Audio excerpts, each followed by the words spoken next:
On April 23, 2023, during Chinese Navy Day, an unusual situation drew attention. A pro-CCP Hong Kong outlet published a report questioning the propulsion system of China's Liaoning aircraft carrier. The report revealed that the ship requires 48 hours to reach combat readiness because it relies on 8 older boilers that must heat 60 tons of water to produce the high-pressure steam needed to power its turbines. This issue isn't unique to the Liaoning. The Shandong and even the newest Fujian carriers face the same problem. Once the article was published, the Chinese government quickly had it removed from the internet, but copies circulated almost immediately and the information continued to spread through saved screenshots and reposts. The removal of this article reflects the sensitivity of the information it revealed. It exposed a reality about the fleet. Despite its shiny exterior, these ships still rely on century-old steam engine technology. Number 1. The game was over from the start. A steampunk fossil. Some little pinks might defend the CCP by saying, "We don't need 48 hours. Our hot start only takes 2 to 4 hours." But modern military operations require quick response times. In the face of hypersonic missiles and stealth aircraft, every second counts. For the US Navy's nuclear-powered carriers, once the reactor is activated, they can be fully operational within 15 minutes and ready to depart to avoid enemy strikes. For China's boiler-powered carriers, things are different. As alarms go off, the captain reacts in panic, but the engineer can only sweat while watching the pressure gauge, unable to speed up the process without risking a disaster. This delay represents a critical vulnerability. While China's carriers are stuck trying to produce steam, US missiles could already be overhead, ready to strike. An immobile aircraft carrier is essentially a stationary target. With minimal resources, such as drones, it can be destroyed before it even leaves port. The power systems on these ships are based on outdated technology. They still follow the logic of the 19th century. Burn fuel, boil water, create steam, and turn the turbines. To avoid boiler failure, these ships must remain in a constant warm state, essentially like machines on life support. Japan's Maritime Self-Defense Force has also moved on from this outdated system. They use gas turbines, the same technology as jet engines, allowing for immediate startup and high performance, while China's carriers are still burning coal to generate steam, making them vulnerable. The deleted article turned out to be accurate. If conflict broke out, these carriers would be stuck in port, unable to move, and become sitting targets for enemy forces. 2. Attacking Guam. That's a carefully designed self-destructive oil shortage. Some little pinks claim China's carrier fleet could break through the island chain and head straight for Guam to assert its power. But the reality of such a journey is far more complex. From Zhoushan to Guam is 3,000 kilometers. For the US Navy, it's a routine distance. For China's conventional powered carriers, it's a risky route. Once war breaks out, the Fujian aircraft carrier can't just cruise at a slow speed to conserve fuel. To avoid satellite detection, evade nuclear submarines, and reach attack positions, it needs to speed up to 30 knots. At 30 knots, the fuel consumption increases dramatically. It requires 5 times more fuel than at a slower pace. Moreover, conventional carriers must always keep 30% to 40% of their fuel in reserve. This is critical for stability. If the fuel drops too low, the ship's balance becomes unstable, making it difficult to navigate in rough seas. A sudden maneuver could even capsize the ship. When the fuel gauge hits 40%, that's effectively zero for the captain. By the time the Fujian ship has traveled 3,000 kilometers, it will run out of fuel long before reaching Guam. The battle hasn't even started, and the carrier would already need emergency fuel supplies. The supply ships that support the carrier fleet, such as the Type 901 Comprehensive Supply Ship, would be critical. If these supply ships fall behind, the fleet either has to wait for them or continue without them, each option carrying significant risk. At this point, the US Navy's Virginia-class nuclear submarines or stealth anti-ship missiles would likely target the exposed supply ships. A single torpedo could damage the propeller or fuel pipeline, cutting off the fleet's fuel supply. Even if the supply ship reaches its destination, the process of refueling at sea is still dangerous. The carrier and supply ship must sail side by side, connected by hoses, and maintain a constant speed of 12 to 16 knots. This process could take 2 to 3 hours, during which the carrier's aircraft would remain grounded. During this time, launching aircraft will be impossible.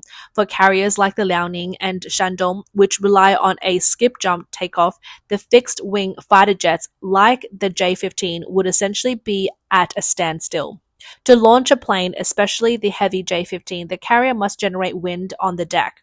The carrier needs to travel at 25 to 30 knots, so the wind will lift the aircraft's wing, allowing for takeoff.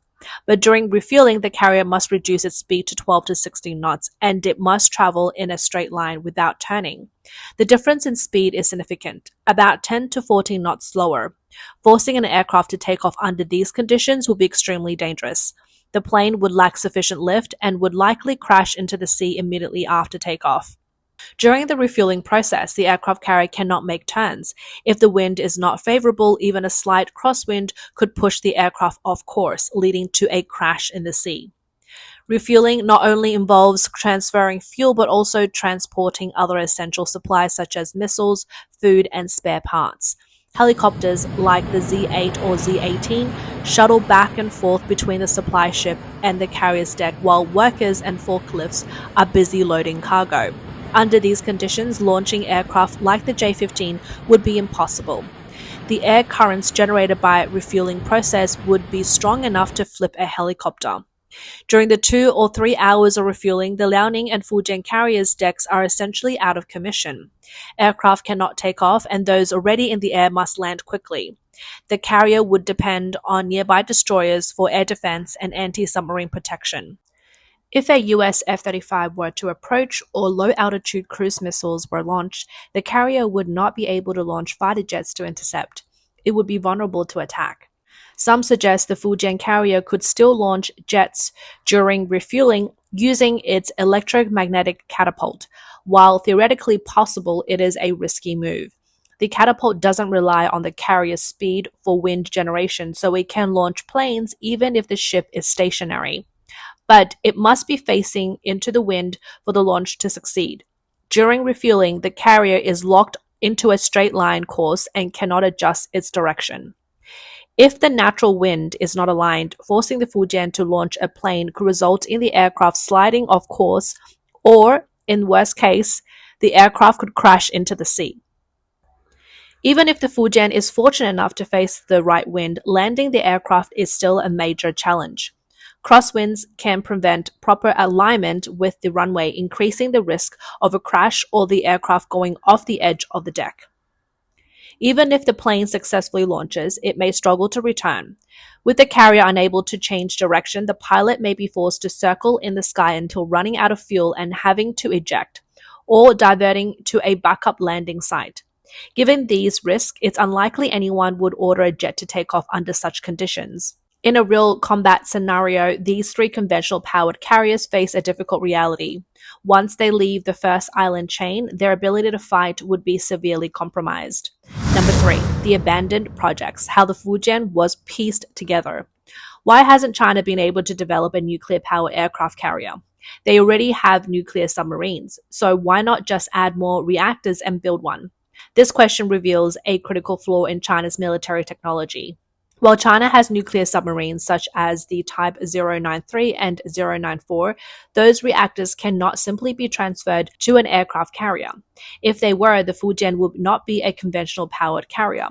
It would become a serious risk, like a floating Chernobyl. Let's look at the scale. The Type 093 and 094 nuclear submarines weigh around 10,000 tons. The Fujian, on the outer hand, weighs a massive 80,000 tons. The reactors designed for the smaller submarines would be insufficient to power a vessel of the Fujian size. Even if China attempted to use 2 submarine reactors, the power would still not be enough. US nuclear carriers can reach speeds of over 30 knots. A carrier with submarine reactors would barely manage 25 knots. In rough seas, a carrier with such a limited power supply might even struggle to maintain course, risking capsizing. Despite the media praise for China's nuclear submarines, the reality is their technology is outdated, still relying on Soviet-era designs from the 1970s. The reactors are noisy and create significant vibrations that interfere with the ship's equipment. These vibrations would disrupt radar, electronic systems, and even the catapults used for launching aircrafts. Additionally, the submarine reactors are designed to operate underwater, where conditions are more stable. A carrier operating on the surface faces constant turbulence. The submarine reactors struggle to dissipate heat in these conditions, risking overheating and potentially catastrophic failure. There's also a precedent for this mistake. The French made a similar blunder when building the Charles de Gaulle nuclear-powered aircraft carrier. To save money, instead of developing a new reactor, they used the K-15 reactor from their Triumph-class nuclear submarines. This decision is often considered one of the greatest ironies in naval history, and is precisely why China's Navy, even when burning heavy oil, would never consider using a submarine nuclear reactor for its aircraft carriers. Because submarine reactors are low-powered, only about 30,000 to 40,000 horsepower per reactor, they can't power a large ship. As a result, the Charles de Gaulle aircraft carrier was built smaller, with a displacement of just 40,000 tons, which is much smaller than the US's Nimitz-class carriers, which weighs over 100,000 tons. A smaller ship means a shorter deck. Later, when the British-made E-2C Hawkeye early warning aircraft arrived, the French were excited to place it on the deck, only to find that the runway was too short. The solution was surprising. They welded an additional 4.4 meters onto the end of the flight deck. The real issue surfaced later. Submarine reactors are designed to operate underwater where conditions are more stable. Aircraft carriers, however, operate on the surface where they face rougher seas and more resistance. In 2000, when the Charles de Gaulle made its first voyage to the US, it encountered a major issue in the Atlantic. The submarine reactor's transmission system was incompatible with the ship's size, leading to severe vibrations.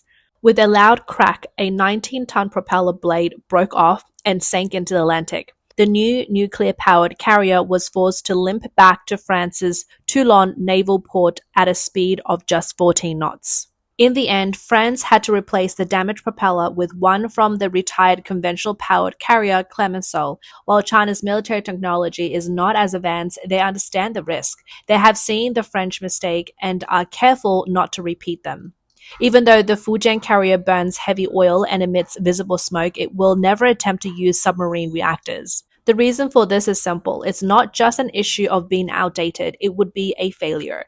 China has two extreme options: outdated steam turbines or small, noisy submarine reactors with low power. Modern, high-powered silent reactors for surface ships are beyond their reach. As a result, China continues to rely on heavy oil to maintain its ambitions as a major naval power. Number 4, the UK's fleet, more than just fuel dependency. Does the UK's Queen Elizabeth-class aircraft carrier also rely on supply ships? The answer is yes, but the UK's approach to survival is fundamentally different. While both the UK and China's carriers rely on fuel, the UK uses an integrated electric propulsion system, IEP, which allows them to adjust power based on speed. At low speeds, the system is highly fuel efficient. At high speeds, the Rolls-Royce MT-30 gas turbine provides substantial power. For the same amount of fuel, the UK carriers can travel further and allocate power more effectively. Meanwhile, China's carriers are still struggling to generate steam and burn fuel. Additionally, the UK has a significant advantage with the F-35B's vertical takeoff and landing VTOL capability, which eliminates the refueling restrictions faced by China's carriers. Even while refueling at a lower speed of 12 knots, the F-35B doesn't need strong winds to take off. It can lift off after a short roll and land vertically without interfering with the refueling process. This gives the UK's carrier the ability to remain operational during refueling, something China's Fujian carrier, even with its electromagnetic catapult, cannot achieve. The UK also benefits from its strategic position within NATO, with a global network of allies for logistics and supply. If the UK's supply ship is sunk, the US, France, or another NATO member can provide fuel. This extensive logistical network is a major advantage. In contrast, China's Navy is isolated. In a conflict, its supply ships like the Type 901 are the only options available. If a Type 901 is destroyed, China's fleet would be stranded with no other support. The lack of a reliable logistic network is a significant vulnerability. The UK's aircraft carrier is a key part of the NATO network, with a global supply chain supported by allied bases and fleets.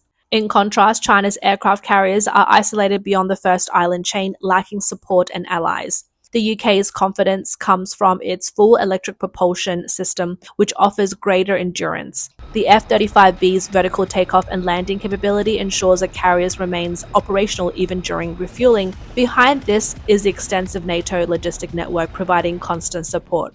China's carriers are powerful but inefficient, consuming large amounts of fuel while moving slowly. They are prone to mechanical breakdowns and lack the robust support network that NATO provides to the UK. This is the critical gap in capability.